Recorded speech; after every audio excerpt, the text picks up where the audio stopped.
everyone, I am Tacit, and welcome to the Gems of War. What are we at now?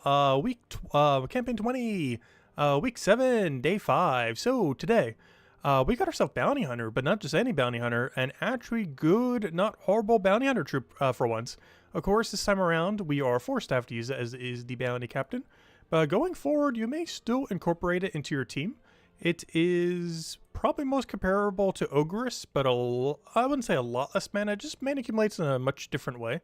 Instead of just exploding pretty much the entire board, this thing ends up destroying in an X shape and enchants 2 random allies. So there's still a lot of situations where you're going to get a lot of mana from this.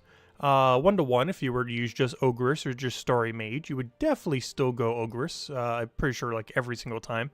But this is a great alternative if you want a second mana accumulator on your team for when one is not enough. If you don't want to go like any of the gem spawners or anything like that, this is probably going to be your best just general mana accumulator that isn't Ogress. So technically your second best then. But overall, yeah, it's not bad at all. It is not bad at all. So let's go get it. And yeah, we're going to go, of course, complete our pretty much the entirety of Bounty Hunter tonight. That is our main goal. Not the only thing we're going to be doing, but definitely the bigger priority.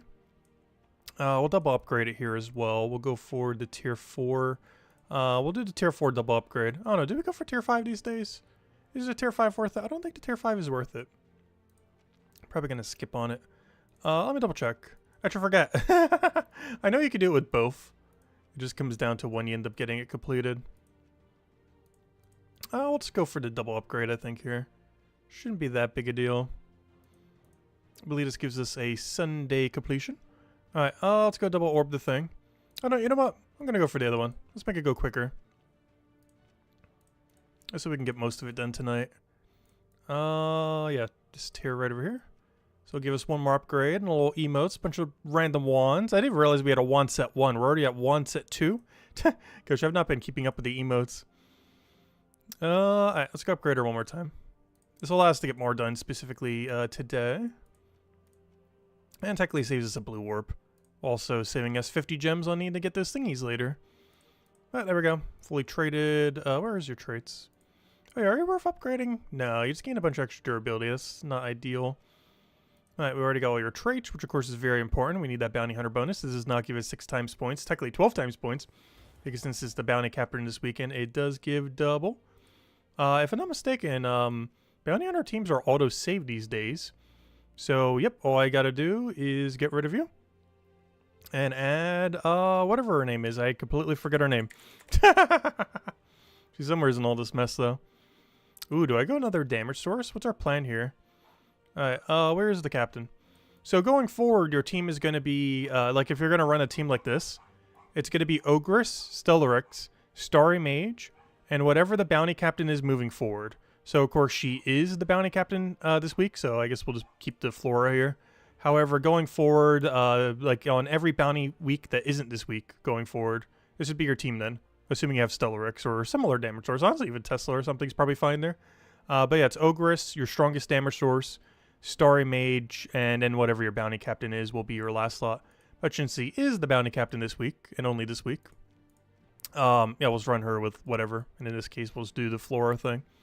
Yeah, that's pretty much the game plan. Same strategy as normal, just we have a different mana accumulator. I just, of course, had the 9 green into the green link, which is pretty useful. But the X-Destroy should have a little bit better favorability. Double enchant for when you have to stall a turn or two will gives basically 4 mana a turn, so adds up pretty quickly. Big downside is no mana link compared to something like this. But how often are you really taking specifically green? Like I guess you are occasionally, especially with the stars and everything, but I don't know. Not sure which one really comes out to be more. But of course, we have to use Starry Mage this weekend, so we'll go with it regardless. Anyways, anything else we need to change? Otherwise, I believe this is good to go. Also, hello everyone, by the way. Hello Mark, hello Jets, hello Roxy, hello Tyrion. Let's see, you're officially Grandpa Shark after Wednesday? Nice! Huge congrats, Tyrion. Hello, yeah! Hello Chris, welcome, welcome. Why not the Storm? Which Storm? The Bounty Troop with the Storm is way quicker. Is it? I guess our extra turn rate would go up a little bit. Which one's the one with the Storm? I actually forget right now. Which one has Storm start? One of these has to have Storm start. I can't check Bounty Hunter and Storm, though. Maybe we could try offsetting with Storm. Which one is it? I don't even remember. There's too many bounty troops now, and I don't want to click on all of them. For now, I'll just roll with this, though. It's fine. A Storm does increase your extra turn chance when you cast Ogres here one time, which would be helpful. A lot of times I was running that with like a hero weapon kind of thing, but of course this team does not utilize hero weapon.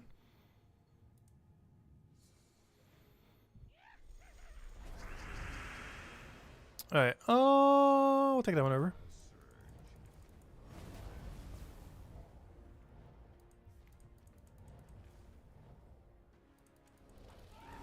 The Fae from Bright Forest? Yeah, we could try that instead of the Fawn thing. Because normally I go down the Fawn route lately. Which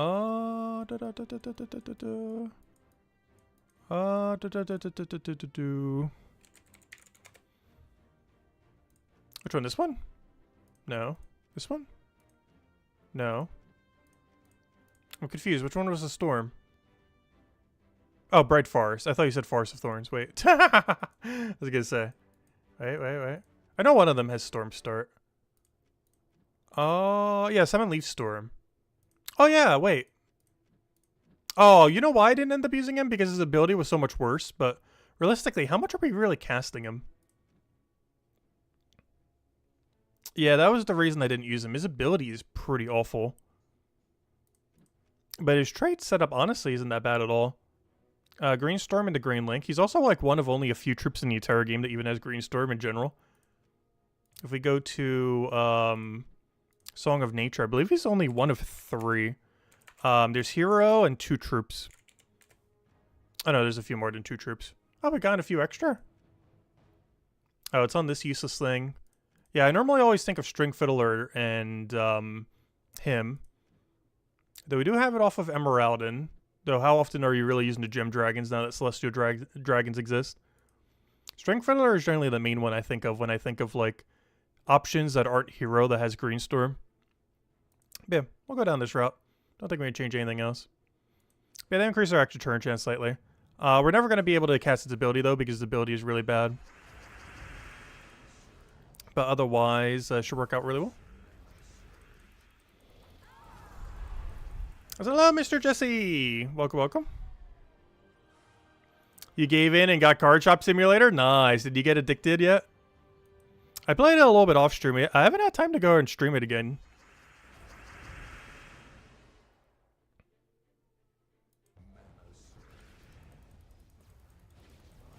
But yeah, I almost kind of want to wait, to be honest. I might still do it, like, maybe one more stream of it sometime. But I want to wait before we really start playing it when they add the trading card game, like the actual playable game inside the game, essentially. Because the only thing that's really unfortunate with it in its current state is that the card game within the game doesn't currently function. Once that starts working, that gameplay loop is going to be so good. Interesting to see how they end up incorporating and everything.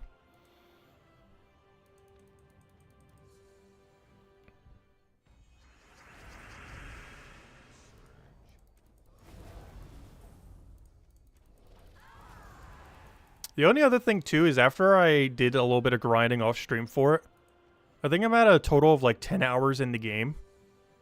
And from what I can tell, I am like 1/10 the way completed with the game. Like 1/10, maybe 1/20th at best.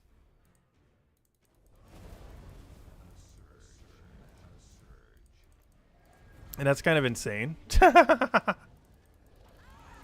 means you can easily go for like 50 to like 150 hours. It doesn't even have all of its content yet. And I saw that amount of time and it's like, that's a little intimidating. Like, the gameplay loop is fun. But I feel like I would burn out of it by 100 hours. I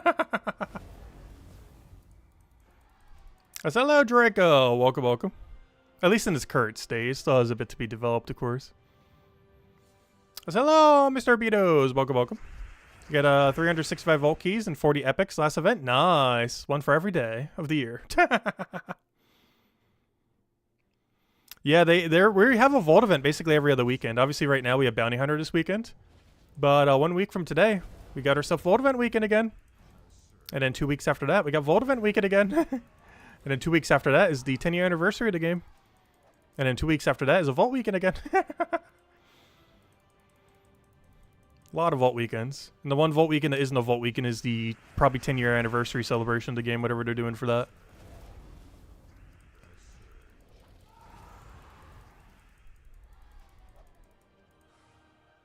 Oh yeah, it's kind of funny. You guys know that one MMO, Brighter Shores, that I've been like really wanting to do when it comes out and plan to be super addicted to?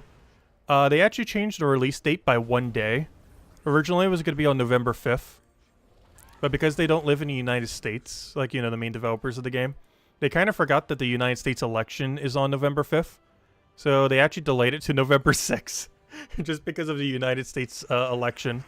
Which I find really funny. Knowing that probably half their player base is probably going to be Americans. Just to make sure they have a better launch date, or literally delaying the game by 1 day.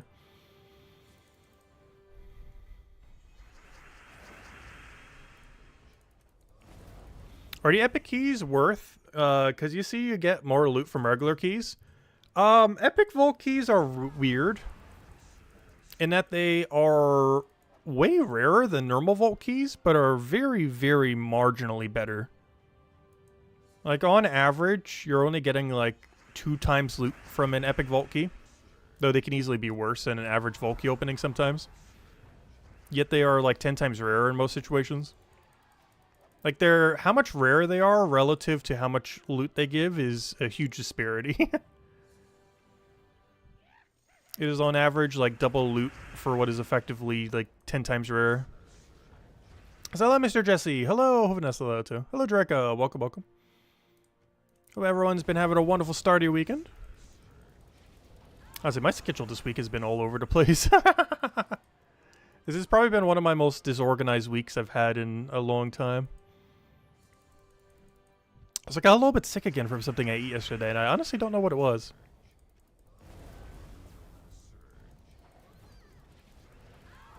I feel like that's happening more often. I feel like in the last, like, this year, I've gotten, like, food-based illnesses, like, 10 times. Compared to the average year where it's, like, maybe once. It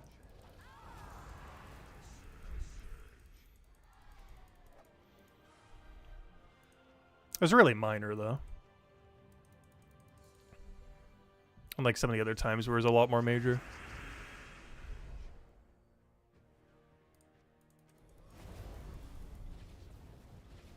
You'd prefer having 1,000 vault keys and 500 epic? True. Honestly, 500 vault keys in most situations will actually give you more loot than 500 epic. Unless you roll the big rolls. Like the 240 diamonds, or the 900 gems, or the multi-orbs. And the main reason for that is actually because of the normal gnomes. There's 3 normal gnomes in every vault key, compared to 2 normal gnomes in every epic vault key. Meaning that for every 2 vault keys, you're opening 6 normal gnomes. Whereas for 1 epic vault key, you're only opening 2 normal gnomes. So whenever Cedric is unlucky, you're actually getting more loot from vault keys. If you go on a really big dry streak, which is probably the biggest reasons why vault keys feel like there's so much more loot. Is their chance of giving... Their chance of their default loot being better is higher. While the best loot you're going to get is way better on epic vault keys. Your average vault key opening when your Cedric is awful is better on a normal vault key compared to an epic vault key. Which is probably where the biggest disparity is. No! I just noticed something! Oh, we got guaranteed... Oh, no, never mind. He's only 25%. What did I think was guaranteed? I was thinking of the other troop. That's still annoying, though. We have 25% revive on final fight. That's not ideal. You generally don't ever want to see that. Because that happens. And that's going to happen a lot. Oh, that's so bad. I don't have any way to stun it either. We can only stun first slot with this team. Which, of course, is only helpful if the thing we need to stun is in first slot. However, it's in second slot, which is really bad. It is really, really bad. This is probably going to delay Bounty Hunter by at least 5 to 10 minutes. Just the fact that he has a 25% revive. Because we essentially have to restart the fight every time he revives. Luckily for Stellarix regains all of its mana, it's not as big a deal, but if you're running like a Tesla team or something, That could almost double how long it's going to take for you to complete it this weekend. It's actually really bad. Luckily, it doesn't affect Stellaryx as much. But it's still a bit of a slowdown. Yeah, we could always just plop and stunner on the team. Honestly, I almost feel like getting rid of Forest Gremlin and getting a stunner in place. I don't think it's worth doing that, though. I just hope we get lucky. Because taking the extra time to cast something to stun it every time compared to just double Stellaryxing is probably slower. You just have to hope Stellaryx gets extra turn into full mana. If you were using something like Tesla, you'd definitely want to stun it. But it doesn't matter as much for Stellaryx. Because more often than not, we just click him again after he revives. So it's not as big a deal. Like so. Big issue will be if he doesn't get full mana afterwards. Though he generally does, unless he like really misses. But I don't think we'll need a dedicated stunner. It's just kind of unfortunate that we have to deal with that. But honestly, Bounty Hunter's pretty quick these days. A few extra minutes isn't really that big a deal. Oh yeah, I got one of those kill 150 objectives today for 100 gems. Actually, I think I might have had it yesterday and I didn't actually finish it. Actually, I don't think I did the PvP daily yesterday. I did the ones that would give gold marks.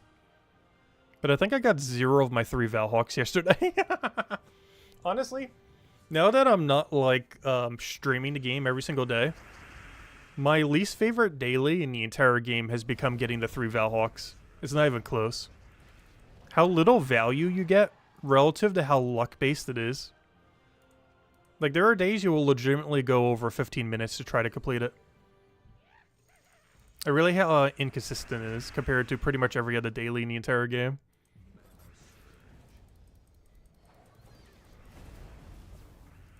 Like, these days, I only do it like 5 out of 7 days on average. Obviously, the 3 days we stream as well as 2 of the other days. And normally it's because of going for the gold marks. Because, for example, on Wednesday is one of the days I normally go for it. Because you already have to do 15 PvP battles to get all your gold marks on a Wednesday. So by that point, you likely already have most of your Valhawks. Like, you're probably 2 out of 3, if not all 3 by then. Whereas something like a Saturday, you only have to do 5 fights. So you're very unlikely to have 2 or even 3 Valhawks by then. You'll be lucky if you even have your 1.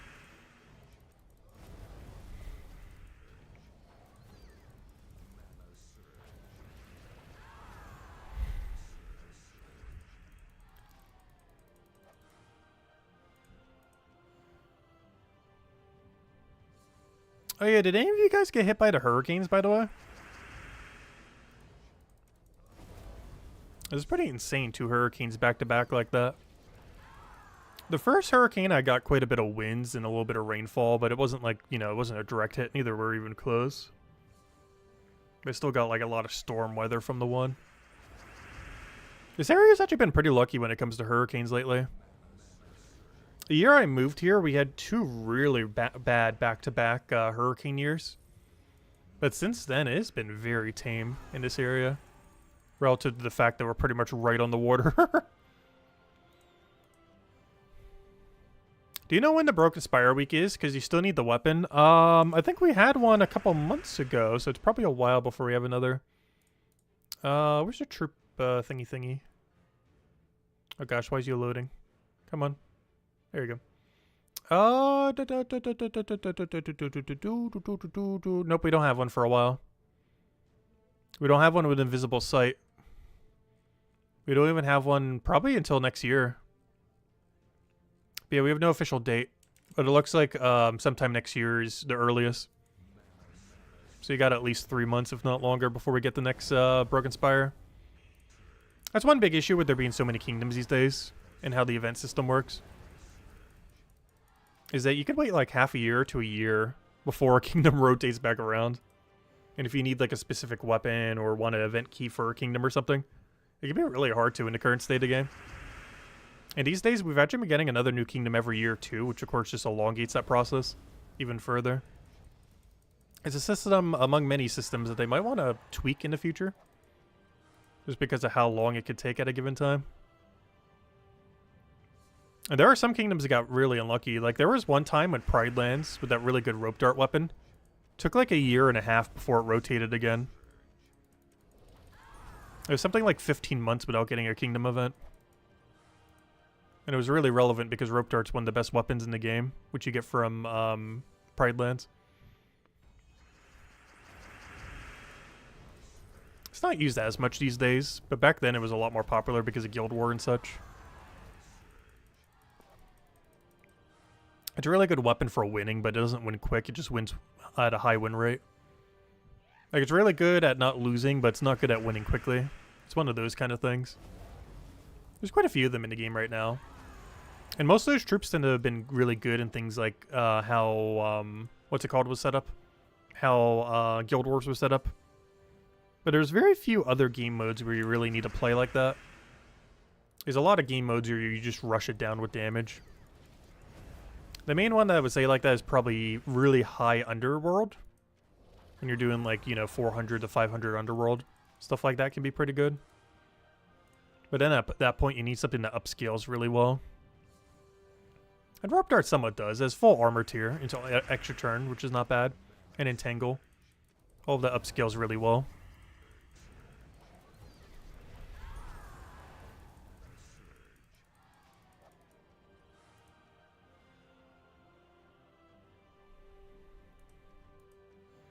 Why not just put everything on the Soul Forge? If you have the resources, if you don't have it, just farm it. Yes, you can technically diamond for everything in the game. You know, as far as all the higher rarity stuff. It just takes a while to farm that many diamonds.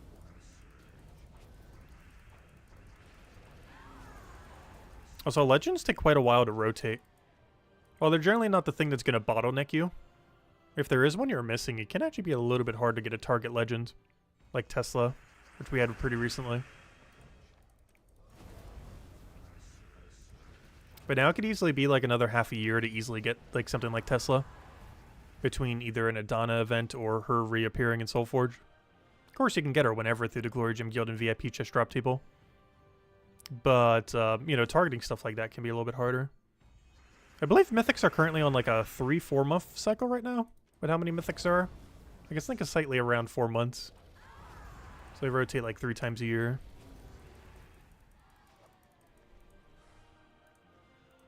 Oh, we're almost out of sigils already. Oh yeah, I haven't handed out any codes yet. Let me go do that. Where's my code section? I was going to look over to the other computer and realize I don't even have the other computer turned on. Honestly, I haven't even been using the side computer lately. Other than for making some thumbnails with the other program, which I still need to go download on this one and have no clue why I haven't yet. I haven't really been using it for much.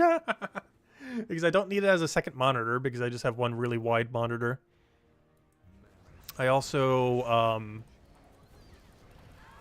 there's just no real use case for it now.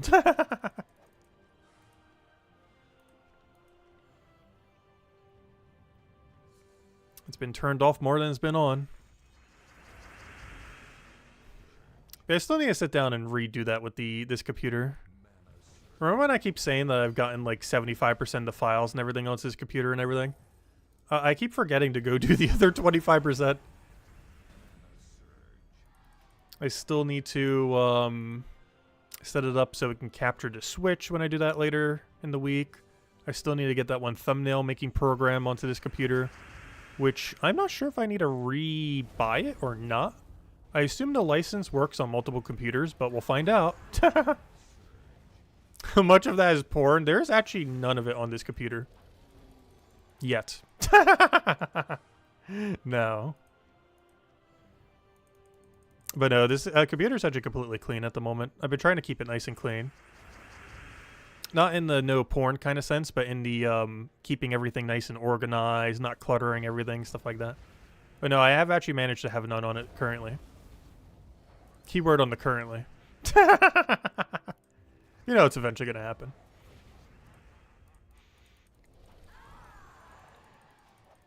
In a moment of weakness, it will eventually happen. So hello, Outlander. Welcome.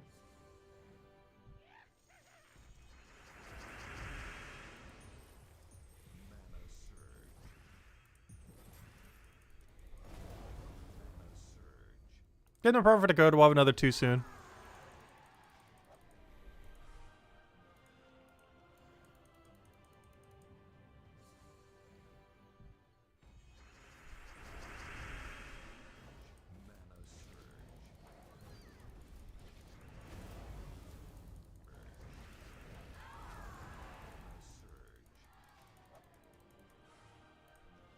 What score are we at right now? Yeah, this tier definitely overkills. We should have just went for tier 4. The main reason I like doing tier 5 is it allows us to pretty much complete it on Friday. But tier 4 is more than enough with this method. Tier 5 is super overkill, but it makes sure that you can get almost all of it done on a Friday event. Like, I think you're only like 2 to 4 battles short by the end of Friday.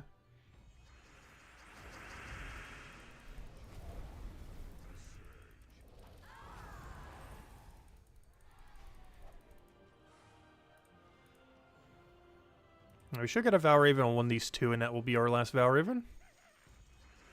Unless we get really good Valraven luck.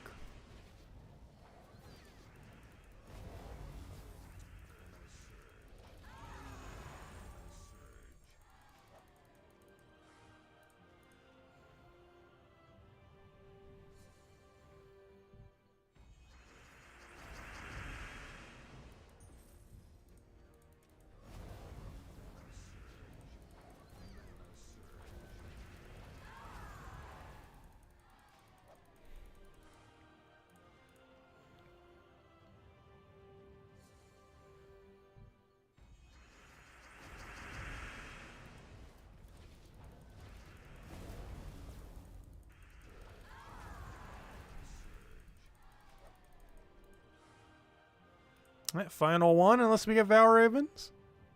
That wasn't too bad. That took us, what, like, yeah, that's still less than half an hour, even with this revive guy. Yeah, it's still really quick. And tidy a bounty hunter with Stellaryx is like 30-ish minutes. It's probably going to be closer to like 35-ish because of this guy this week.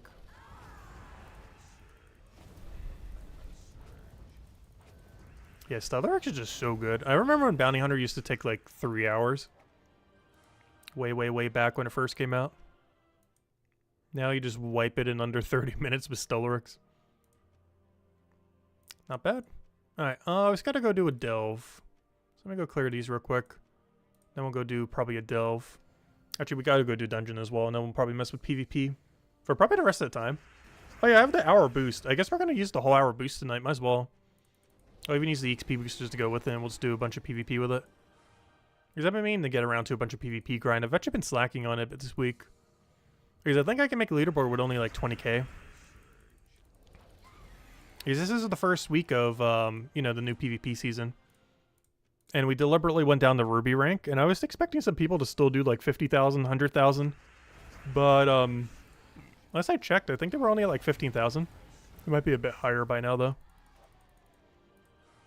But my leaderboard's actually pretty free unless they grind it a bit. Yeah, they're only at 19k right now, or 20k. First place is 25k. Honestly, I think I'm going for first. It's basically a deep book for first place. But yeah, might as well. There's such a small discrepancy between last and first. And by last, I mean third. But you know what I mean. As far as like the bottom and the top of leaderboard. Of making top 3. But yeah, 5,000 difference. Might as well just go all the way at that point. But yeah, we definitely gotta go bare minimum like 15k to stream, I think. And just grind out the rest throughout the weekend. Which won't take that long at all.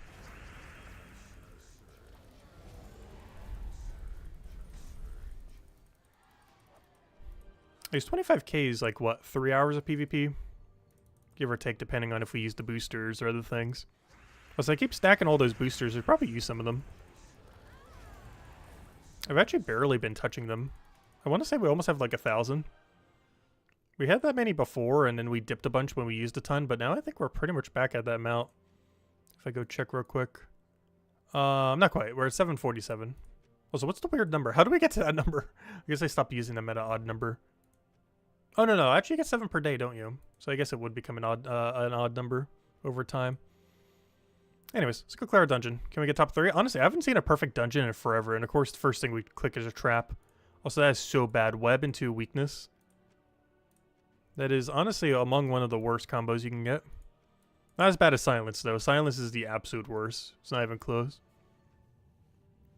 You have 173k and barely hold on to second. Oh gosh, that's crazy. But on console, it is a little bit quicker to go through them. Can't you just like mash click a button and get some battles done? I guess that's mostly Explorer. I guess you do have to click a bit more precisely for other battles. Because doing something like Vault Event Weekend is so much quicker on console. Because you can just mash click a single button to get it done. Whereas you can't quite do exactly the same on PC Mobile. You somewhat can on PC with a controller. But it's not quite the same than how it functions on console.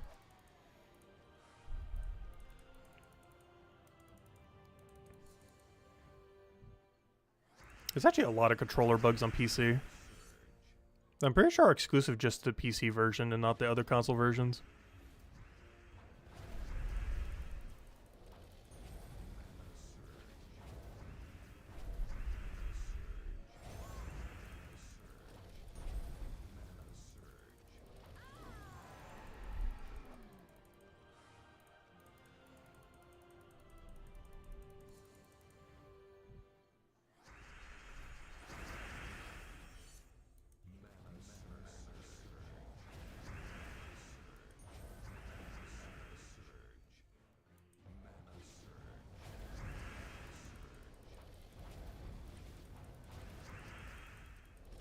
Your Diamond League first place is currently 553k. Yeah, that's why I didn't want to farm too heavily this week. Because people are just going to go insane numbers because it's the start of a PvP season. Every single first week of a PvP season is going to be that crazy, I'm pretty sure. Which is why I avoided it. I'm still grinding for it some. That's also why we went down to Ruby rank at the start of the season, so we actually could still go for it. Yeah, let me see. What's the highest on PvP for PC Mobile right now? Yeah, 865, 800, 762. Yeah, there's 10 people over 500k. That's insane. That's a lot of grinding. Especially that it's not even the end of the week. Like, there's still 3 days left. Well, I guess 2 days, technically. Today's pretty much over. Anyways. Alright, let me go get my thing back. Alright, we gotta do our Valhawks if we're gonna do PvP. How are we on the goal? Oh gosh, 666. Okay, I gotta do one fight. One singular fight, and then we can start up all the boosters. You're at 300k this week? Nice. Alright, let me just double check. Have we finished every other thing other than buying my Underspire battles? Oh, so I gotta go do Underspire at some point. I don't think I've missed a day of buying this yet. I can't recall. Might have been one day I missed it. Well, we have 60 torches we need to go use. I have all the torches just stacked up ready to go. Soon, TM. I'm just making sure we did everything. Bounty Hunter, check. Well, as far as we can go. Adventure Board, check. Completed Delve. Oh yeah, let me go do the Delve real quick, otherwise I will forget that. And then we'll probably just do PvP the rest of the stream then. We gotta do like an hour of PvP. So that is what we shall do. Oh, I still have the Tesla team set up from when I was messing with this the other day. I think I showed this when Tesla was available in Soulforge the other week. Just to show her an upscale location. And I have yet to actually replace it back for Rowan, which gets a quicker kill. Yeah, 300k is a lot. Honestly, anything over 100k in a week is a lot of PvP.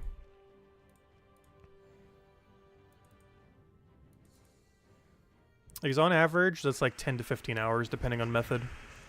Can be slightly less if you like ultra boost it with stuff. But generally, that's about 10 to 15 hours of just PvP.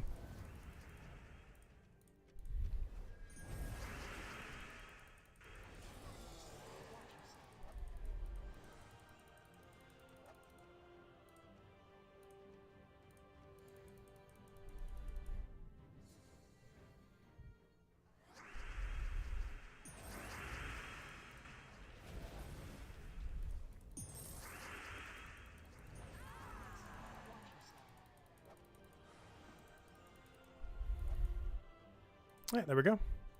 Delve completed. Objective complete. I really need to go replace that team back with Rowan next time. Tesla's so much slower.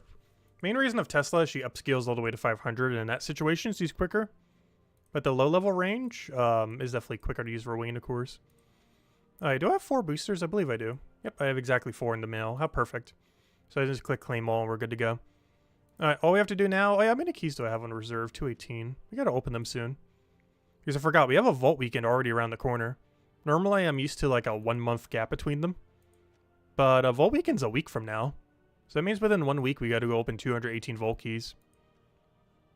Honestly... I don't know. I need to go do PvP though. I was gonna say, do we just do all the vault keys right now? I don't know. What do you guys think? Maybe I'll pull it right now. Should we do an hour of PvP or an hour of vault keys? Start a poll. Let's see. 1 hour. Wait. Let's see. PvP or vault keys? Let's see. Or I should say 1 hour of PvP or vault keys. PvP. Vault keys. I'll put it to the vote. I still have to do some amount of PvP right now regardless, so let me go do that first. But, yeah, whatever wins, we'll go do. How about that? Although we will still have to do some amount of PvP right now because I need to go get the booster going, as well as getting our Val Ravens used. Alright. Let me go get our double boosts. Let me go do purple. It's a little bit quicker than blue. Well, then again, I don't know. We have Stellarix for blue. We can still run it. Grab this. Pokemon Go had some huge releases the last 2 weeks for the Pokemon community. What did they end up adding? I still haven't ever tried Pokemon Go yet.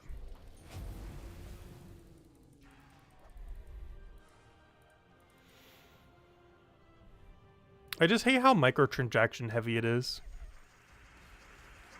Though I do like how much anti-cheat it has. I wish every Pokemon game has had much anti-cheat as Pokemon Go.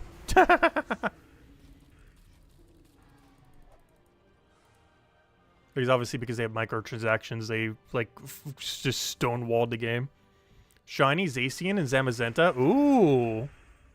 That's pretty cool. Hopefully Scarlet and Violet eventually gets the Legends in Shiny. Because I really want a Shiny Koraidon, or whatever the ancient one is called. I always mix up Koraidon and Miraidon. I think it's Koraidon. Because Shiny actually looks really cool. It's like a black-red color scheme instead of like his red-blue color scheme.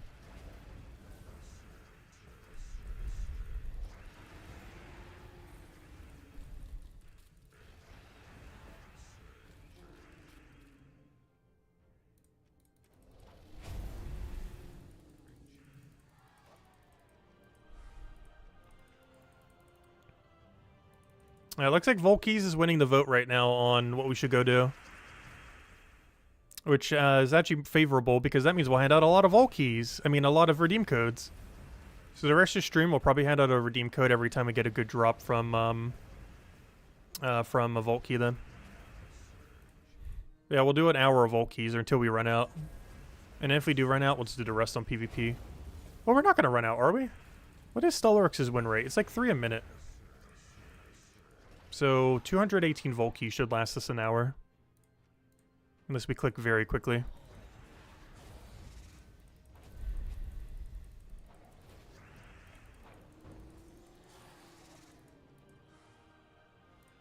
Yesterday was what, Thursday? So I need to go claim gold marks from Dragon and Damon, I believe was the other one, yeah. So we'll do that, claim our booster. So I guess we're going to be doing a mix of both. After all. Oh wait, let me go claim my other booster though. I didn't claim the second one, did I? Nope, let me go do that. Alright, let's get our other little bit of magic and then we'll go do the gold marks from PvP and then I guess we'll do Volkeys the rest of the stream for like an hour straight. Sounds like a game plan. So this will pretty much be every Vault key that we got from last Vault event weekend. Or at least a good majority of them. So hello Chad, welcome, welcome.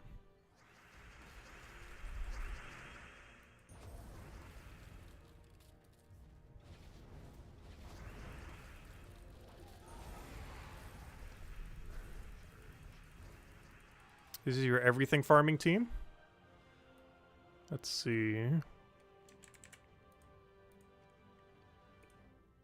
Yep. Yep. How do I click off? There we go. Stellarix Wand, Leprechaun, and Pharaoh. Nice. Interesting. Going Leprechaun instead of double Pharaoh. It's definitely an angle. A lot of times with this, I do tend to go double Pharaoh, but Leprechaun does have its consistency. That's interesting. Stellarix in front of Wand. Which I do for this team too. It's really situational which one I go down the route of. It really depends on the threat of death on a given battle. On if you run Stellarix in front of or behind your Wand. They're both correct. It really just depends on the situation. Behind Wand is definitely safer, of course. Though Stellarix in front is quicker. If you're not under as much of a threat in a given battle.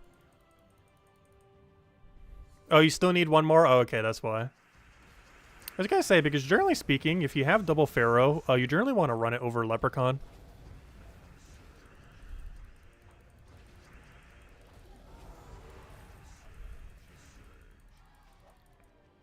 Same reason why you run double Takshaka instead of like Takshaka Leprechaun.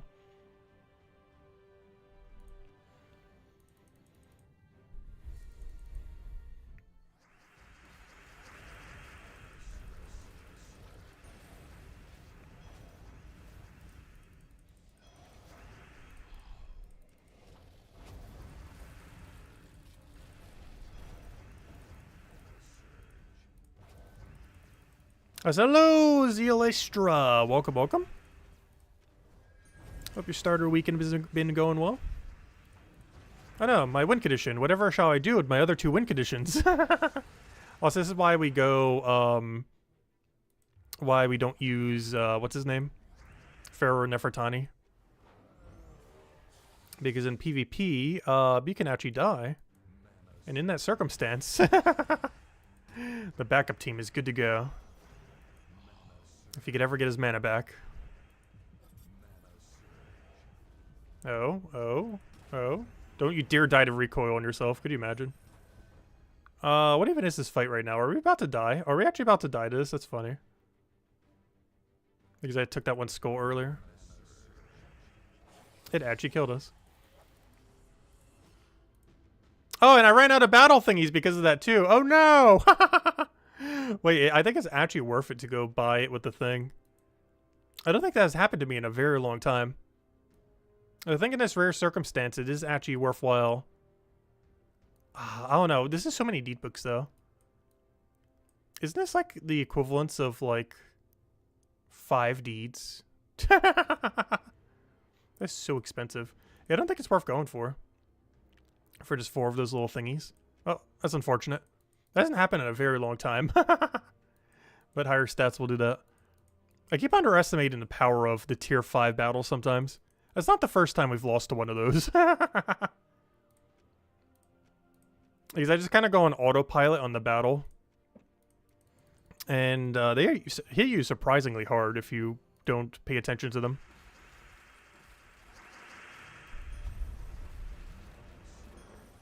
Like, they hit harder than a normal PvP battle.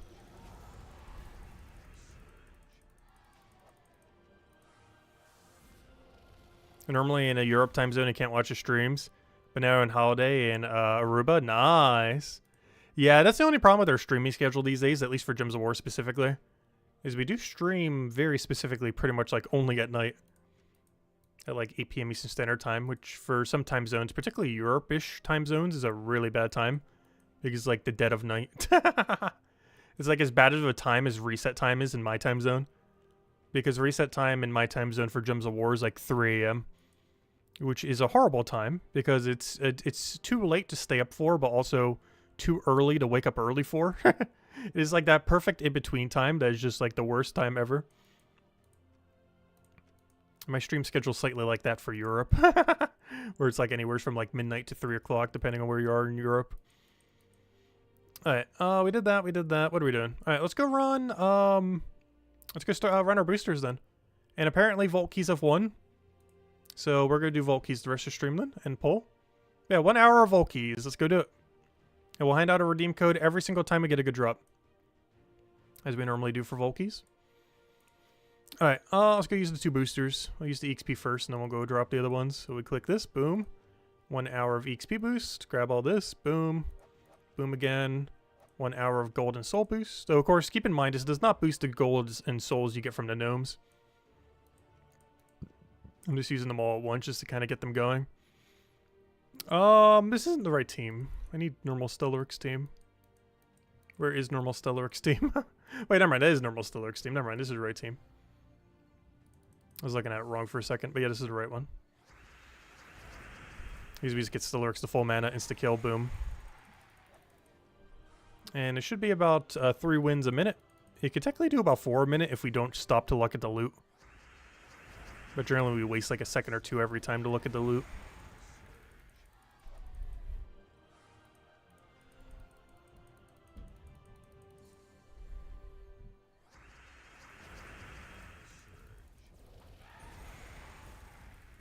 Holiday in Aruba, nice. I haven't gone traveling for a holiday in a while. The last time I did was to see family on 4th of July. But prior to that, it was like a year prior. Even as Thanksgiving will probably be locally. Christmas will probably be locally. I'm not even sure the next holiday I'll be traveling for. Obviously, I don't travel for Halloween. Does anyone travel for Halloween? I don't think that's one you normally would.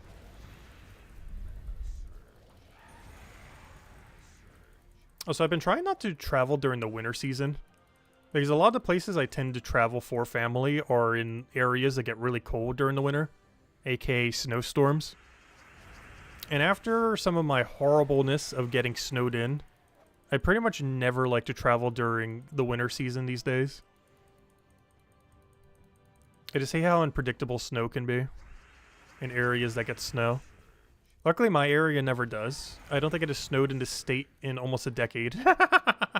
Actually, the last time it has legitimately snowed in this area, I was snowed in a different state. So I have not seen snow in this area in like 15 years. It gets snow so rarely. And the last time I got snow, I was snowed in a different area that had even more snow than how much snow they had.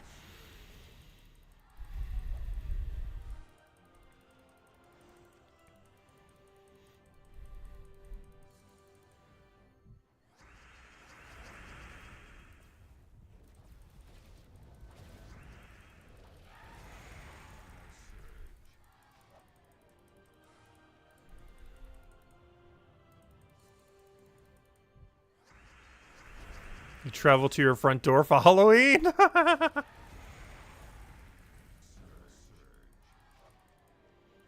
You never go to your front door any time of year. Actually, I had a house that was like that. I'm not sure if you're joking or serious, but I actually did live in a house where I never used the front door. It was when I was in elementary school. We called it the farmhouse. And basically there was 3 doors. A back door, a patio kind of thing where, you know, you would like keep shoes and other things and kind of like wipe your feet off and everything. And then one that like led straight into a living room. The front door though, like the actual legitimate front door of the house, we never ever ever used. It was pretty much used exclusively to like access the mailbox because the mailbox was closer from that door. Though of course you could have just moved the mailbox. But that was pretty much the only reason it was ever used, that and because of Halloween. For the only 2 times a year that door was ever used. Because the way that the parking was for the lot was in a way where the 2 back doors were basically the front doors. Because as far as like going from your car to, you know, the house, it was way more convenient to use either of the 2 back doors. So that was a house where basically the front door was completely unused other than for Halloween. Which was really funny. Then getting the mail, but as a kid, obviously, I never really got the mail that often.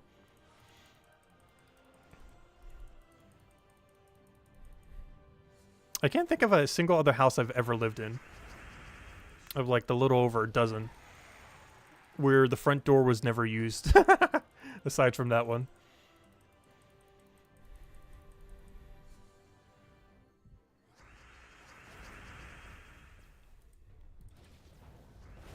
So yeah, I know what that's like. It's very rare that a house is ever set up in such a way, though. It's normally older houses that are like that, because that house was from like the 1950s. Or even earlier. It might have been like 1920s, I don't remember. I know it was like early to mid 1900s.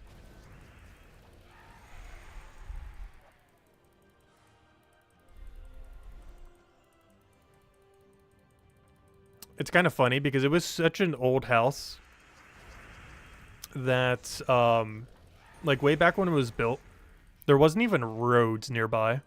It was actually like horse paths. Which is kind of funny because there was actually a few local horse farms in the area. Or not horse farms, but you know what I mean.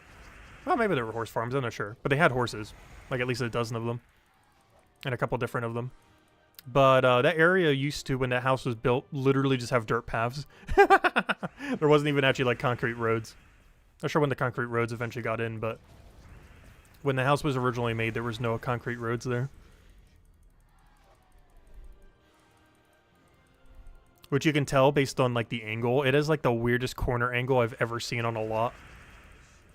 Where it's basically like a weird, I wouldn't say triangle lot. Oh, we just got a 300 gem. All right, let's go hand out a code. I'm trying to think of what shape. Like, it was a four-sided lot. But it was shaped in, like, the weirdest contortion you would ever see. Like, it goes to, like, this very small tip. But then gets, like, really wide, but then also thinner. I'm not sure how to describe it without, like, drawing it.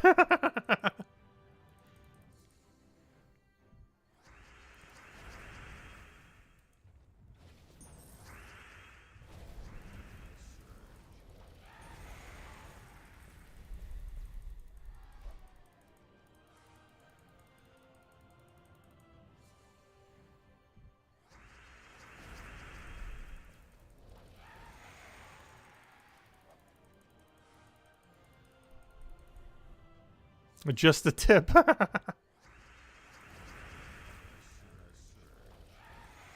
Yes, I had a very tipped corner. That place was like really dangerous too. It was built in a way that never really anticipated cars. But then cars existed. Oh, Orb of Glory. Wow, another good drop. Oh, here you guys go. Another redeem code. Already at 3. 2 as of Volta keys. All right, there you guys go. Oh, is anyone watching after the fact? If you are, do double check the redeem codes.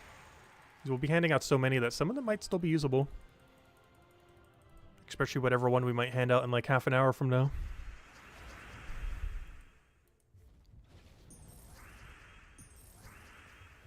Because we're only just beginning. We still have like, what, 50 minutes? We're already 2 codes in. Because we hand out a code every time we get 300 gem drop, silver glory, gold glory, or, what was the other one? Oh yeah, major pet orb. I guess technically power orb as well. Power orb is rare, but not good. Or at least not these days, it's not good. Unless you haven't gotten the 3 power orb mythics yet. In which case they're okay value.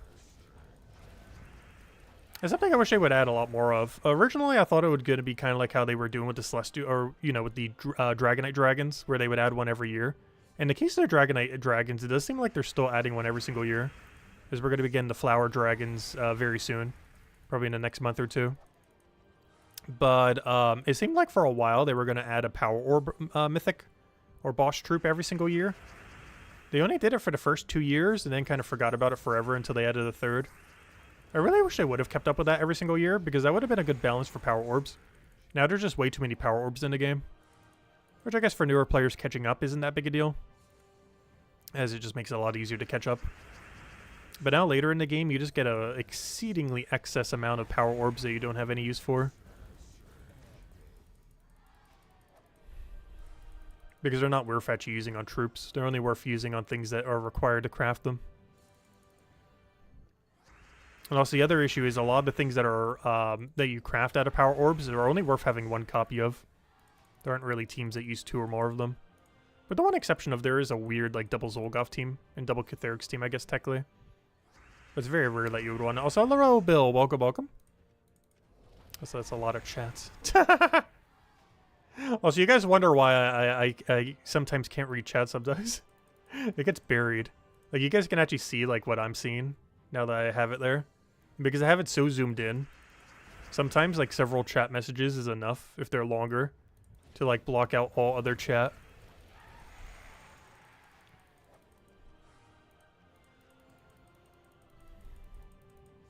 Because I have it zoomed in to, like, 200% right now. Not sure what you guys normally look at it on via YouTube. But I normally have it, like, ultra zoomed in so we can actually see it.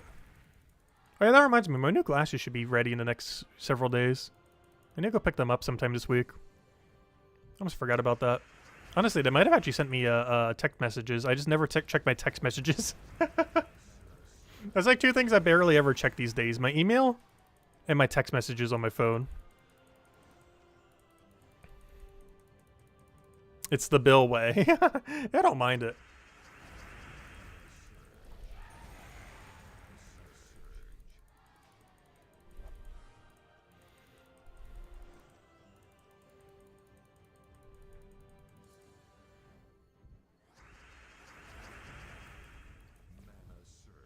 The only problem with the new glasses is they're probably going to be really tight at first. But they'll adjust to my head. Because the kind I got, they're not really adjustable. Actually, I didn't even realize it's actually a cheaper material than quite a few of the other ones. But I like the way it feels, so I'm rolling with it. I think it was like $20, $30 cheaper than some of the others because it was like a cheaper plastic kind of thing. But I really like the full frame of being like one solid object. I really hate when there's like a metal piece. Like, you know those glasses that have like two little clear pieces and then like a metal piece holding them together? I absolutely hate any pair of glasses that are like that. My favorite type are just like ones that are just one single or continuous piece. The problem with that is they're a lot less elastic. But the upside is, oh no, I just like them more. Just one solid piece instead of just a bunch of billion different parts. I should wear a monocle. That would be funny. What's even funnier is only one of my eyes needed adjusting. So technically, I could have just had a monocle for the other eye. Because the right frame that I have in my glasses right now is the exact same one I'm going to have in the new glasses. So theoretically, I could have just used the right frame from my current pair of glasses I have right now and had a monocle for my left eye. That'd be a funny getup.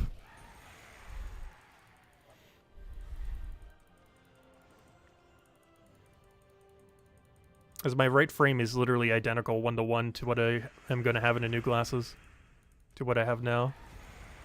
The left one was the only different one.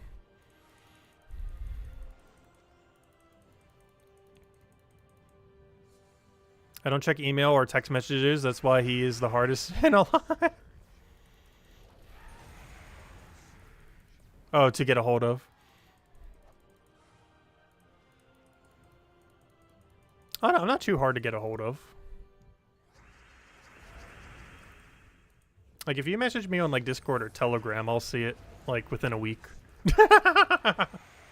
Which is not the most convenient, but I would see it within like a week. Like, I don't use them that often, but I definitely check it like 2-3 times a week normally.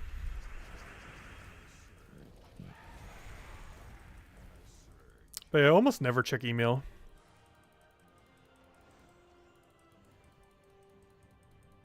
And I pretty much only check text messages if I know I'm going to get a text related to something.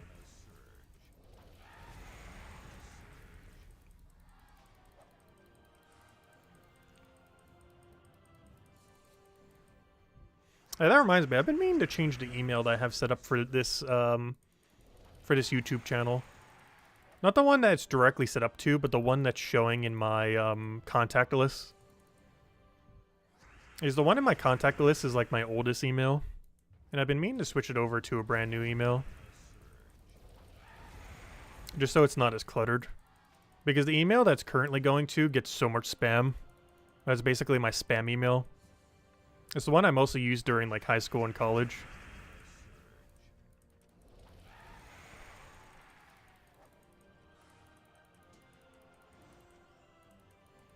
But I use it for almost nothing these days. So if anyone's sending like important stuff to that email, I have no clue if I'm getting it or not. Because I think that email gets like 10 to 20 spam messages a day.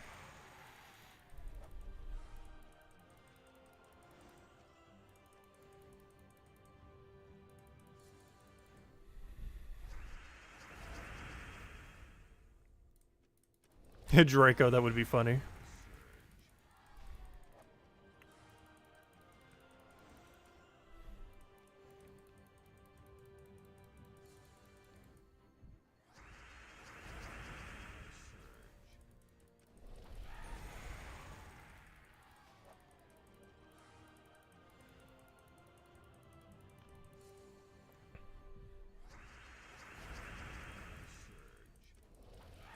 Alright, let me go check. I think we have 40 minutes left, I want to say. Just want to see where we are.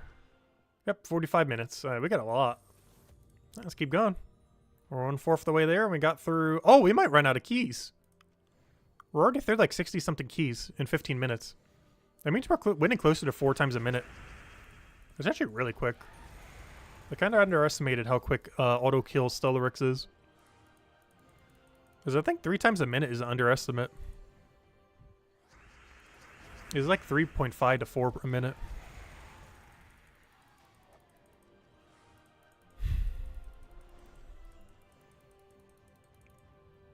But if we do run out of keys, we'll just do PvP for the rest of the time then. Oh, we still got like 150 to go through.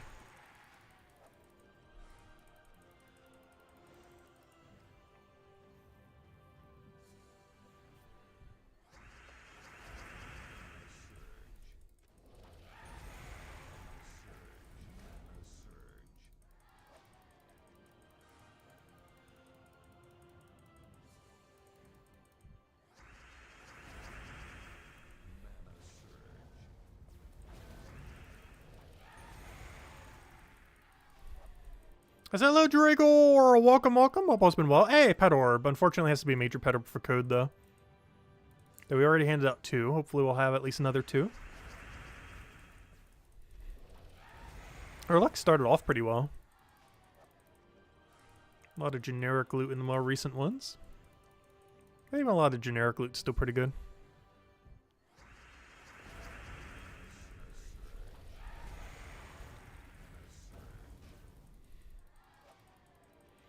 Oh yeah, that's kind of something that's kind of funny with the new format that I have, with how the chat is being recorded, the on-screen chat. You can actually see exactly when I get a message. Because before there was a bit of a delay between like, and there might still be, between, oh wow, we got another. Between like the chat you guys see and what I see. But now you can see exactly when I see it. But there you guys go. Enjoy. Alright, 3 codes from Volkies now. And we'll keep going as we get every good drop.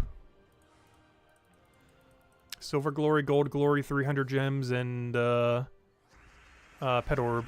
And I guess technically Power Orb as well. Has to be major Pet Orb though.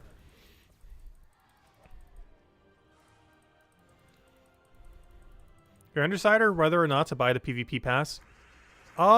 It's not bad value if you're spending money on other things in the game. The only bad thing about the PvP pass is it has no unique loot. It's all just resources. You don't get a single unique thing from buying the pass. Unlike other passes like Kingdom passes or seasonal passes, like the campaign pass and such. But there is absolutely 0 unique loot that you get from the PvP pass. It is not only the most expensive seasonal pass, but it has no unique drops at all. Which is probably the weirdest thing about its pricing model. It's the most expensive pass with no unique drops at all. It's just more loot. However, it does give a lot of progress on the Immortals. The problem is a lot of the Immortals just are pretty average. With a few exceptions, obviously, like Ossifer. But there's no way to like target resources in the Ossifer, though. I would say it's pretty much only worth it if we get a really good Immortal. Wow, another Glory Silver. What is with Glory Silver? That's our 3rd one.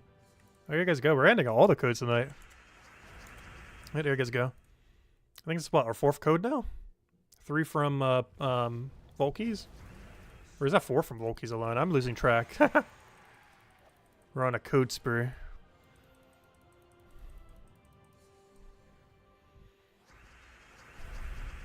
Yeah, that's our 4th one. So that's our 5th code we've handed out the stream. Because we got 3 silvers and we got the 300 gem drop. I believe are all of our big drops so far. So we haven't seen gold tonight and we haven't seen pet orb tonight.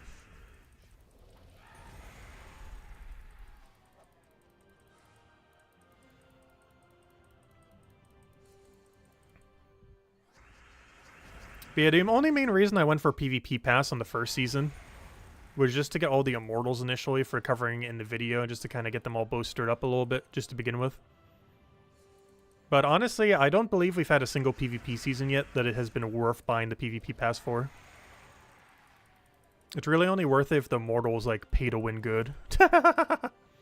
Like for example, if a mortal Ossifer level troop came out as the immortal, it'd be worth it.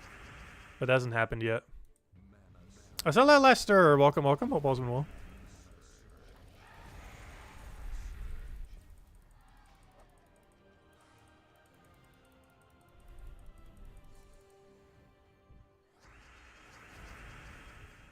Yeah, this one's pretty meh. The current season's immortal is pretty average. Like, you'll occasionally use it in its restriction, but beyond that, you're never really touching it. At least the first one had, like, a little bit more of a use case.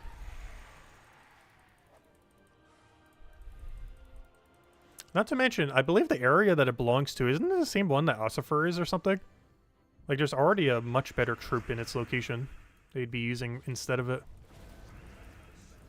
Because you can only use one immortal per team. There's one bad thing about immortals is once you get a better immortal in a location, you're never going to use the weaker immortal. Like, let's say an area has 3 immortals, and one of them is just good and the other 2 are bad. You will never use the other 2 immortals ever in that location. And that's one big flaw that immortals are going to have going forward as we start getting like 3 per location, 4 per location, stuff like that. Now that we're starting to get like 2 per location. Is only one immortal is ever going to be worth using. Because you can't use more than 1 per team. So whatever the strongest one will be the only one you ever use. Which essentially makes every other immortal from the location useless unless stronger than the previous option. Which is one of the weird designs when it comes to the immortals.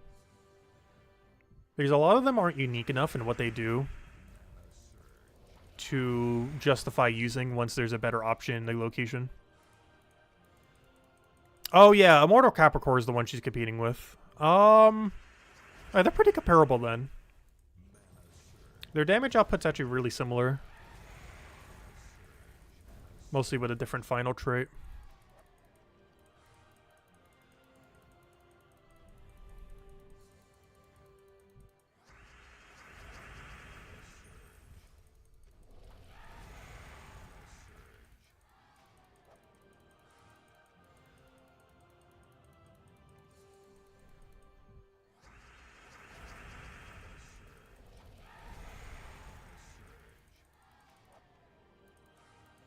Ah, we get the 120 gem drop.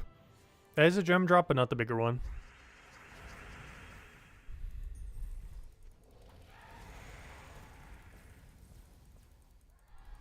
Has to be the bigger one. Oh, wow, back-to-back smaller ones. Nice. Oh, we're out to gain a level as well. Which makes sense. We're on EXP booster right now. Got 10 more levels until we reach our goal as well. Yep, there we go. Hey, major orb with it as well. Nice. Put up blue. Put that into... it would be funny if we put it to blue there as well. But there we go. Yeah, let's keep going. If we go quick enough, we should be able to finish most of the stack, if not all of it. If we happen to not finish it, we'll just finish it, probably on Fridays then. I mean, not Friday, I mean Sunday. Because Bounty Hunter is basically done, so we're going to have a lot of free time on Sunday. Oh, I say that. We'll probably do a lot of PvP grind on Sunday since we didn't today. As I might try for rank 1 if my rank 1 doesn't move. If my rank 1 is under 30,000 by by Sunday night, I'll probably go for rank 1. Complete the goal I wanted to do last year. No, our goal for last year was to get 1,900. Our goal this year, jokingly, was level 1,969. But the reason I said that was because that's actually realistically what we're going to get to.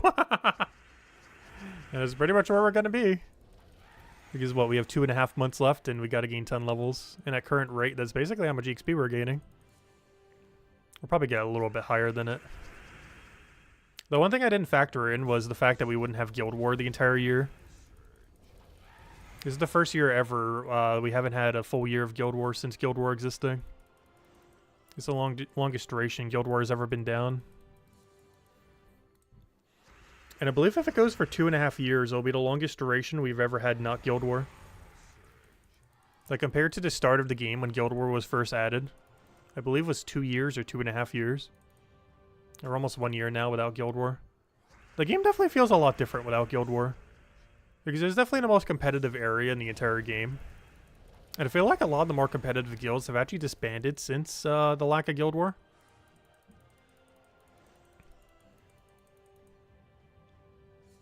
Guild War slows down your gameplay a lot. Yeah, you have to play very meticulously for Guild War. Because you were limited to only 5 battles, they had to play very, very well. Which, even though you have those monolith fights aren't quite the same. Like those 5 daily monoliths, technically 6 daily monoliths.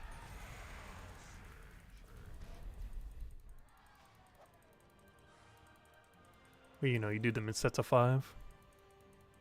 But no, Guild War is definitely the most competitive area in the game. I still kind of miss it a little. The game feels a lot different without it. In both good ways and bad ways.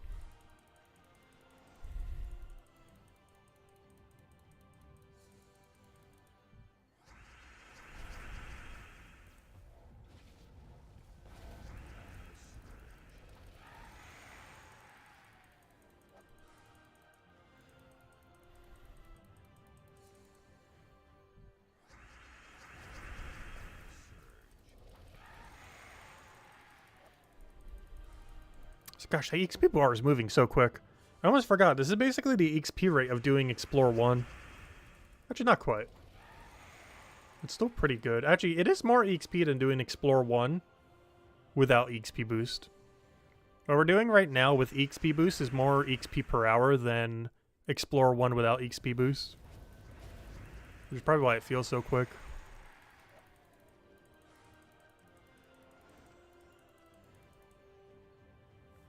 Though, of course, quick kill dust level is always quickest way to get XP. Which is technically where we should be using the XP boosters, but we just get more overall value doing it here. We get a little bit XP, less XP, but more time efficiency. Because we have to open these keys regardless at some point.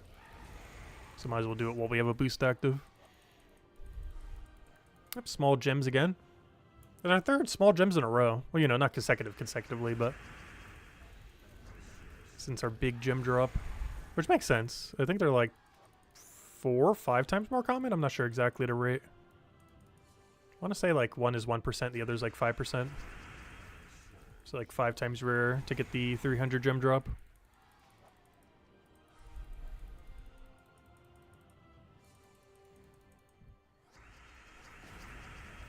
I really wish there was an in-game thing that showed the full breakdown on Vault keys. It's one of only a few key-like systems in the game that don't have a full breakdown of all the drop rates. Which I always found weird.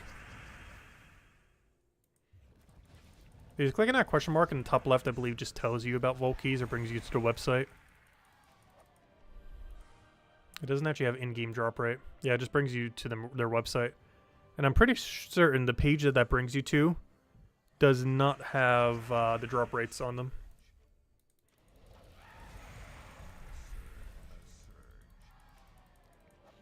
You could grind XP and Explore 1, but you'd rather do Explore 12, yeah. Explore 12 is better overall value.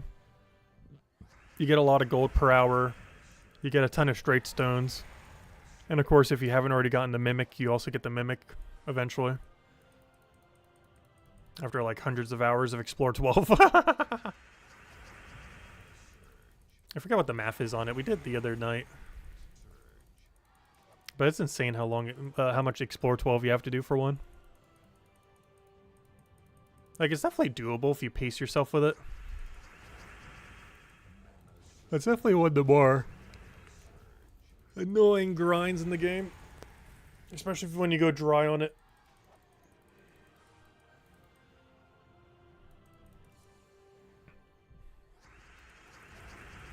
Like, I'm about 5 or 6 times over drop rate for getting my, third. And if that was our first, that'd be so depressing. If we were like 5 to 6 times over drop rate for our first one. We are exceedingly dry on our third right now. Like, I should be at like 4 or 5, and I'm currently at 2.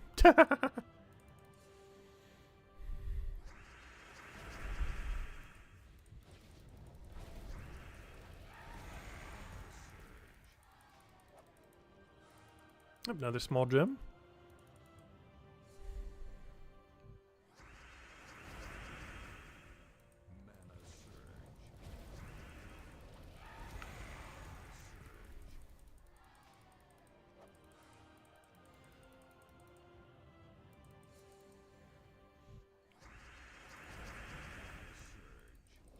Also, I'm not sure why, but I've been having a weird thing with my jaw recently. You know when you feel the need to, like, pop your joints? I've been having, like, a weird sensation in my jaw where I need to, like, pop my jaw. Like, open it up just to make sure, like, it pops. Not sure how to describe the feeling. And I'm not sure what it arose from. Because it started, like, a couple weeks ago. And I have no clue what caused it. And it's not going away, which is weird.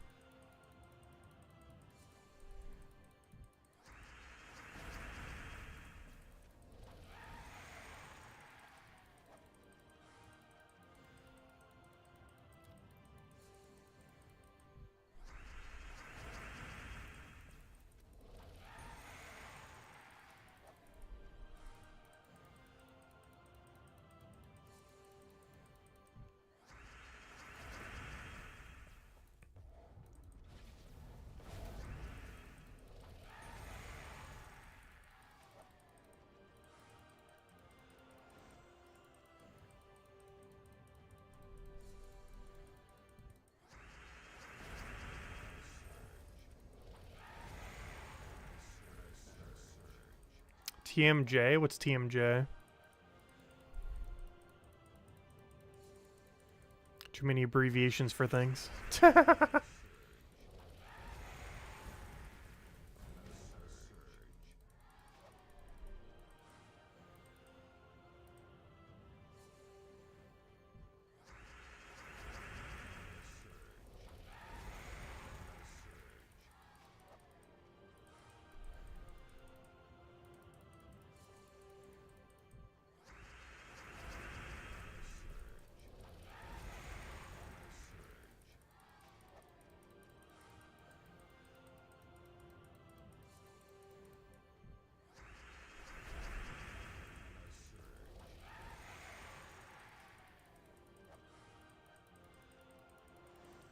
Now we're going on a bit of a dry streak for bigger loots.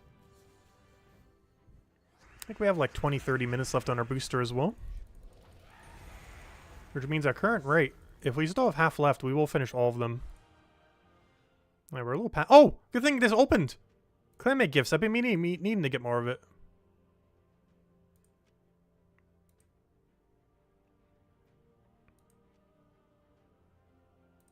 Alright, 84 left. Oh yeah, we're definitely going to finish every last Volkia then. It's a jaw discomfort and symptom. Interesting. I'm not sure what caused it. Came kind of out of nowhere for no reason. Not buying the magic deeds? No. You should never buy deeds or Imperials off of daily offer anymore. It is way cheaper to get it off of merchant. That hasn't been worth it for almost 2 years now, ever since merchant came out back in January of 2 years ago. Not this year's January, but last year's January. But they're like half the cost at Merchant.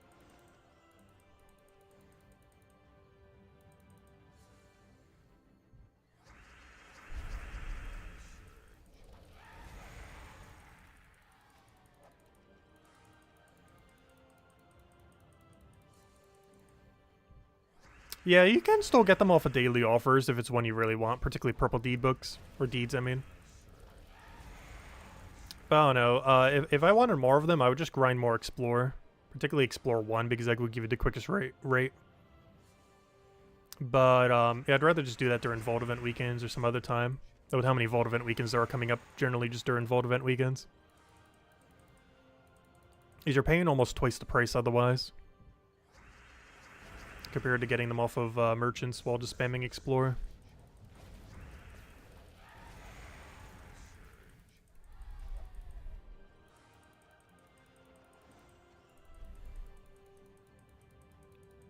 Hello, Samash. Welcome, welcome.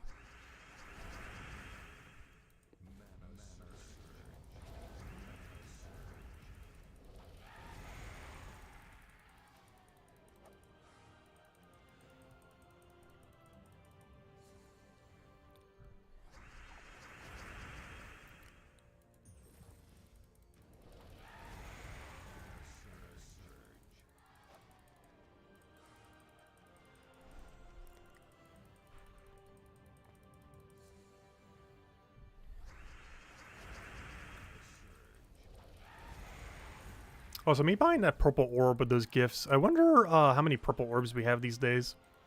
The number must be absurd. We're getting to the point where we're almost going to be able to do an entire year of getting the guild to 40,000 seals. We just have so much excess purple orbs and seals.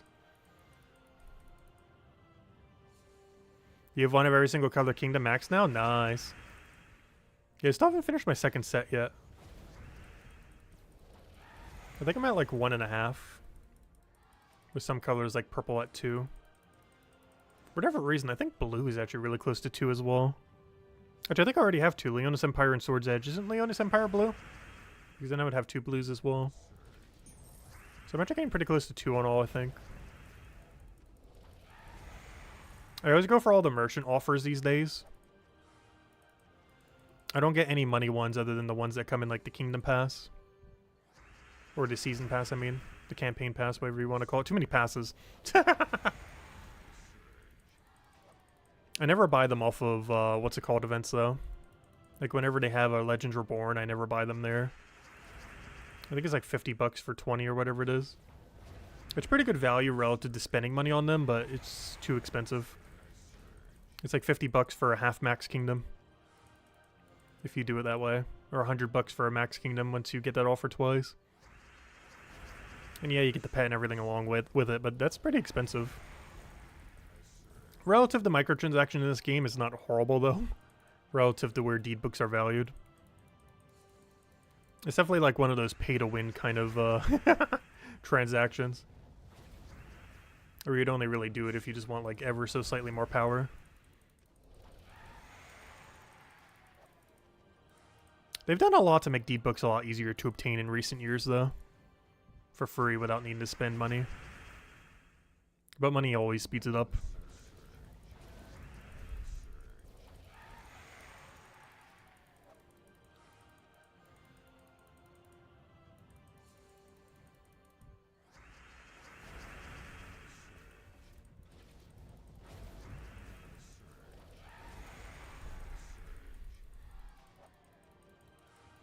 And oddly enough, one of the biggest buffs they've done to deed books ever is the PvP rework they've done throughout this year. Because all the gold marks you get from all the PvP updates is basically just deed books. Every 100 is a deed book, which means every 2 gold marks is essentially a deed.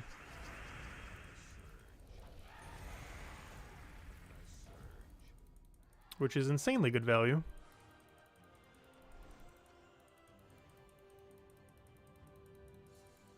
I'm actually surprised they made it such good value. I haven't been that surprised with the value proposition for something like that ever since they added Palooza scrolls only costing 25 gems each. When you get them as like one of your offer thingies. which is basically free relative to how insane their value is. But the deep book in PvP is one of those other outliers where you see everything else in the shop and it's like, those are kind of way too expensive. And then you see deep book and it's like, wait, why is it so cheap?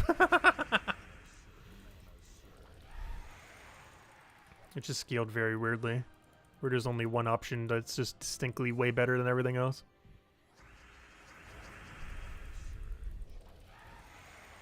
I feel like a lot of money offers in Gems of War are scaled that badly as well.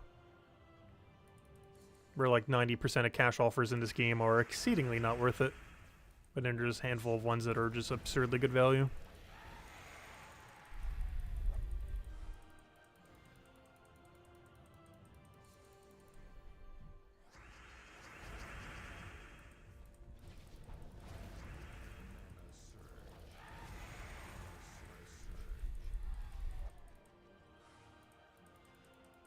Now we got a green. 57 keys left. Let's see. Yep, that's... Okay, we're easily going to finish every last key. That's good. We'll finish every last key and still have like 5 to 10 minutes to go to PvP. Probably like 6 or 7-ish.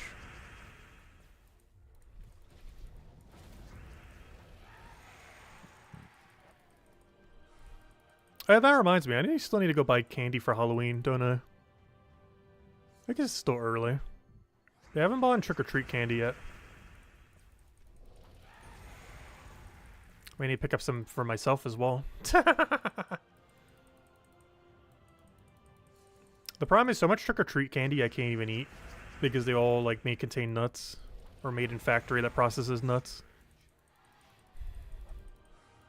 Oh, 300 gems! It's been a while since we got a good drop. This, I believe, is the 5th or 6th code. There you guys go. Enjoy. Nice, nice.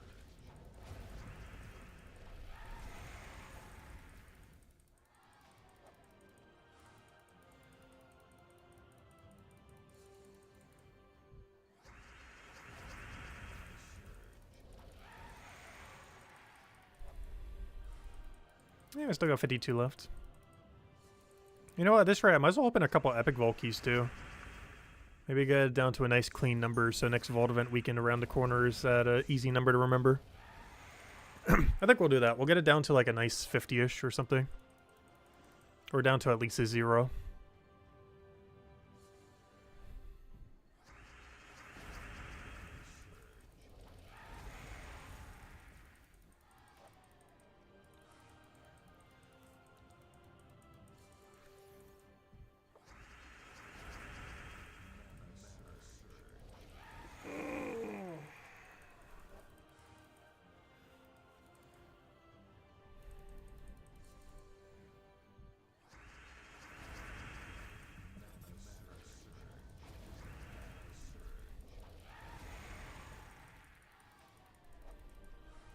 All gold.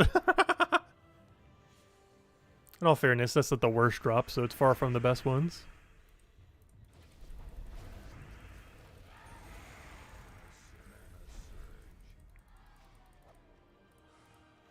I know, but I know. If I go to the store 2 weeks before Halloween, all they'll have on the shelves is Christmas and New Year supplies. Yeah, it's kind of insane how quick stores get, like, the next holiday up.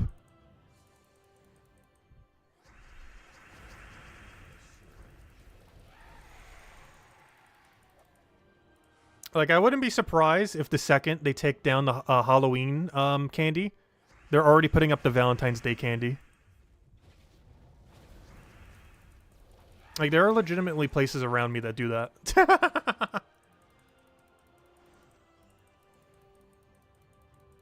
Like, the second all the Halloween candy sells out, they're already up to Valentine's Day candy.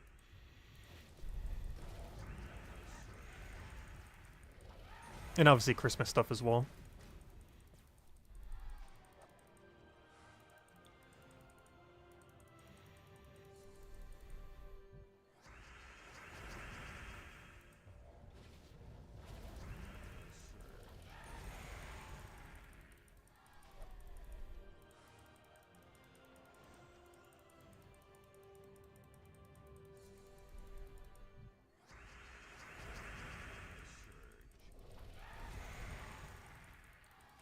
Actually, that reminds me. You know what I haven't had for a while? That me thinking about that is actually making me craving. Those, chocolate-covered cherries with the juice in the middle. Those are so good. With that one really good brand as well that doesn't may contain nuts. The Cellos or whatever they're called. I believe it begins with C. It's like Cello, Celius, whatever it's called.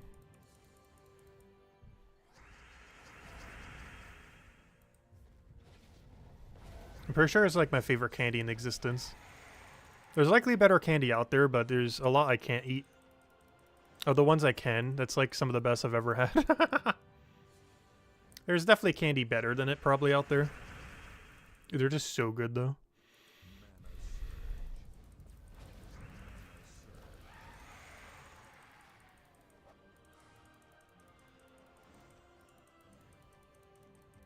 Oh, so I remember when I was in college, there was a shop right near me. A shop that doesn't exist where I live now. And they were as cheap as like $2 to $3 for like an entire box of 16. Or whatever it was, or 20, however many are in them. For like the, yeah, I think it was 20. Because I think it's 10 and 10. But, nowadays, I think the same box is like $5 or $6. It's insane.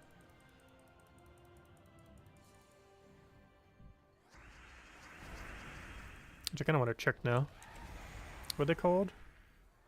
Let's see. Chocolate covered cherries. What's that one brand? Chocolate covered cherries. Yeah, Cellos. Alright, they're like $4 or $5 these days then.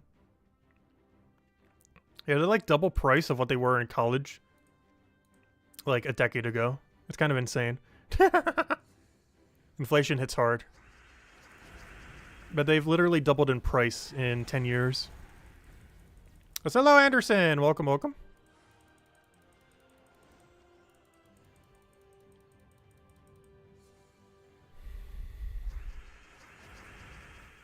And I remember when I was like a really young kid, you could buy them for like 5 cents each at a Wawa or 7-Eleven. I'm not sure if Wawas and 7-Eleven still do that because I don't have any in my area right now. But they used to have like a bunch of like nickel candy. Where they would have like Tootsie Rolls and those little Cella's cherries and a few other things. Where you could get them for a nickel each. And kind of just pick and choose. That's something you're never going to find these days. And if they still have it, it's probably like a quarter each instead of a nickel. If not even more expensive.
Right, 27 keys left. We'll finish those out and then I guess poke PvP. Actually, no, we'll poke the Epic Vault keys down to a nice clean number.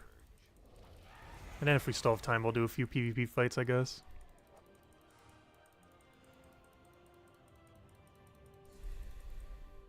So how many codes did we hand out this stream? I want to say 6 or 7. I've kind of lost track. Also wonder, has anyone actually been claiming them for me? Let's see. Oh yeah, someone has. Thank you, whoever that has been. And I think I claimed one earlier, so we're at 6 codes handed out this stream. 5, I believe, specifically as a result of vault keys. Oh yeah, how many epics do we have? It does not tell me until I click. Yeah, I think we'll open 27 epics. That'll work then. We have 10 minutes left. Perfect. Yeah, we're going to run 25 normal vault keys and 27 epic. Just to get down to that nice clean number for Fold Event Weekend next weekend. Now that we have Vault Event weekends pretty much every other weekend for forever now. No, just kidding. I wish it was forever. Could you imagine? I'm not sure if I would want Vault Event weekends to be that common, though. I think it would kind of drive me crazy if Vault Events just kept happening like over and over again every week or something. I feel like 4 weeks in between is a nice period of time. But slightly more frequent, still nice. It's just they're the most grindy weekend event for sure. Because there's no cap on how much you can grind. It's not like something like Bounty Hunter, where you do 250,000 points and then stop. Like, it has a very definitive endpoint. Vault Event weekends, the big downside with them is there is no endpoints, whatever your goal you set. Which for us lately has been like 200 to 300 Vault keys. But you know, there is no true endpoint. It really just comes down to how much you want to grind it.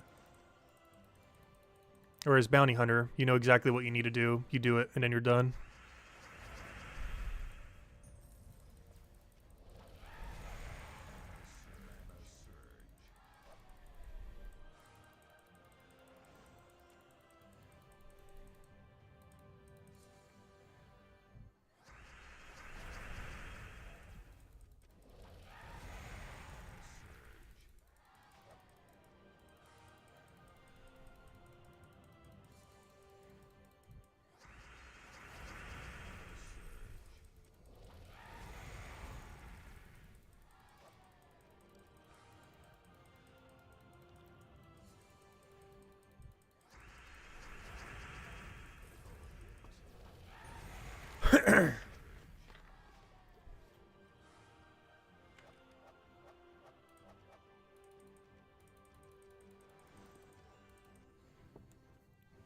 Yeah, we're almost out of keys.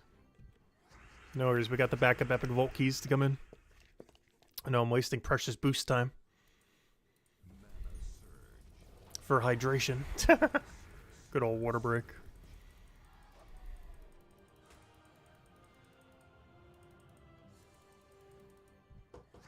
Alright, let's see. I'll take the other one, get our Stellaris going. Final dozen.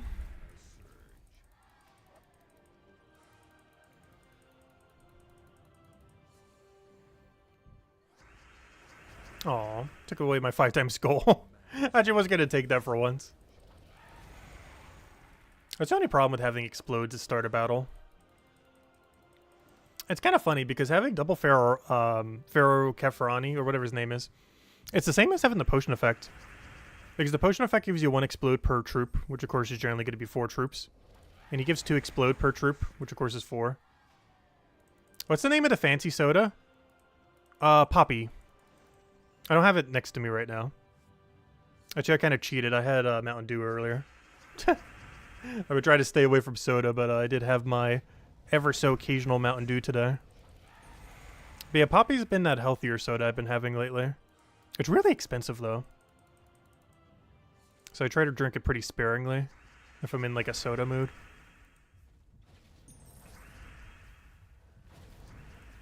But yeah, it's the raspberry one I always go for. I forget its full name. I want to say it's like Raspberry Rose or something.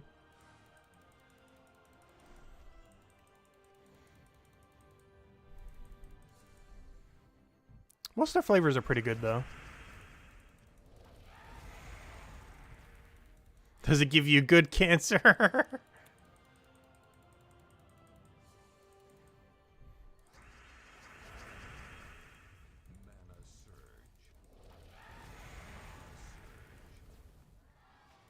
Which troop is best for mana accumulation? Depends on the situation. Takshaka or Pharaoh Nefertani are the 2 best ones. Pharaoh Nefertani if you have 0% chance of losing a fight. Takshaka otherwise. Which is why you see me using Takshaka normally in PvP, but this guy in other locations where we can't possibly lose. As he is better at mana accumulating, but he can't do anything on his own. So if your damage source dies, you are going to have a bad time. Beyond that, Leprechaun and anything with Mass Destroy like Thrall, Boxstrider, Marilith, you know, any of those Mass Destroy troops are really good for mana accumulation. Leprechaun's the best like insta-man accumulator if you don't have any of the mythics that do it, like Tuck Shaka or Pharaoh Nefertani. Also still better to run one Leprechaun than it is to run one Pharaoh Nefertani or Tuck Shaka, because you'll actually get more value from the singular Leprechaun. Because Pharaoh Nefertani and Tuck Shaka only get particularly good value if you're using 2 or 3 on a team, normally 2. Whereas Leprechaun, you only need 1, so it opens up a lot more team builds that you can use with it. Poppy or Olipop? Poppy. There's like a billion different alternative soda brands these days. I've tried quite a few of them, but honestly, Poppy's been my personal favorite so far.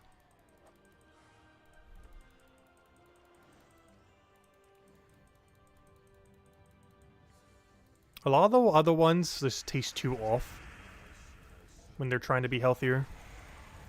But Poppy still has the flavor while still not being as bad. Oh, final Volkey. Though it is not the end. I want to go through our epic Volkeys to get to a nice clean number.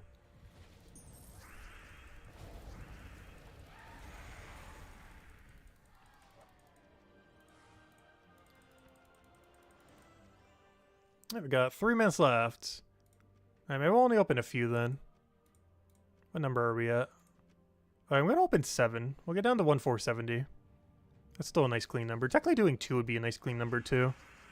Get to a 75. Though it's easier to do math off it if it's at a 0, so I'm going to open 7 epic Volkeys right now.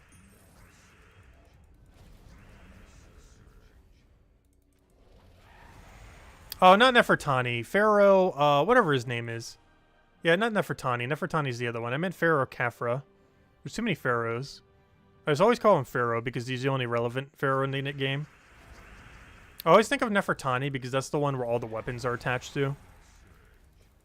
But yeah, I meant Pharaoh Khafra or whatever this guy's name is. Khafru.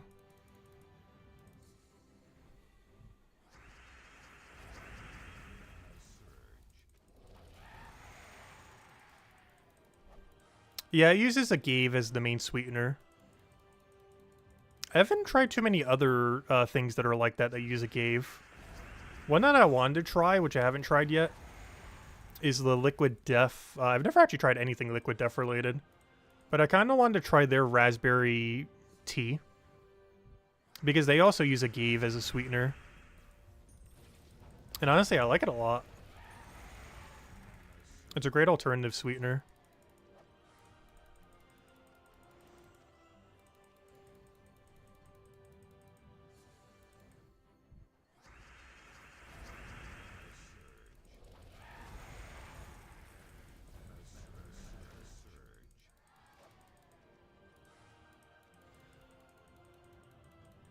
Or agave. Yeah, however you say it.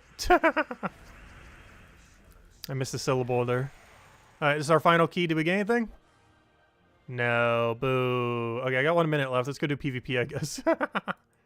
We have enough time to do like 3 PvP fights. Maybe 4. But anyways, any other questions? Any other things, anyone?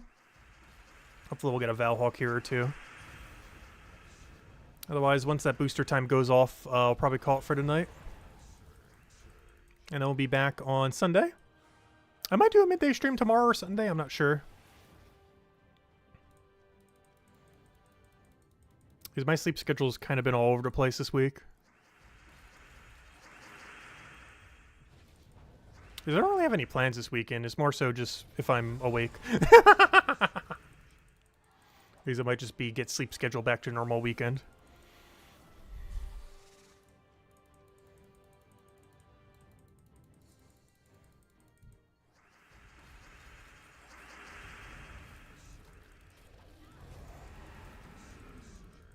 Yeah, then prime for all the codes. Enjoy.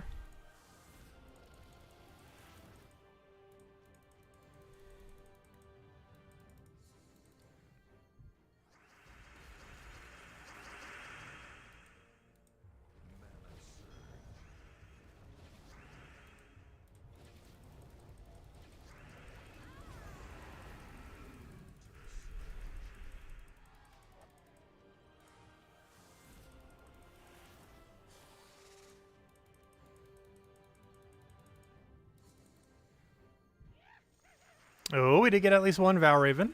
Or Valhawk, I mean. Good enough. That's probably our only one. Oh, and I probably should go do more a little bit later to get the rest. Pretty sure that's the first one we've gotten. Oh, wait, I just realized. I can go do the other boost. I forgot, since we didn't do the Valhawks yet. Hold. Let me go get it real quick.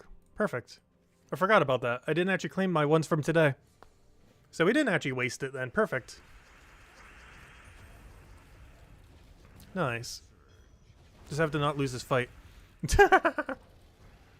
Which is technically possible. Though unlikely. No, definitely possible. Because I ran a first slot Stellarix, which is not ideal. Given that they hit quite a bit harder.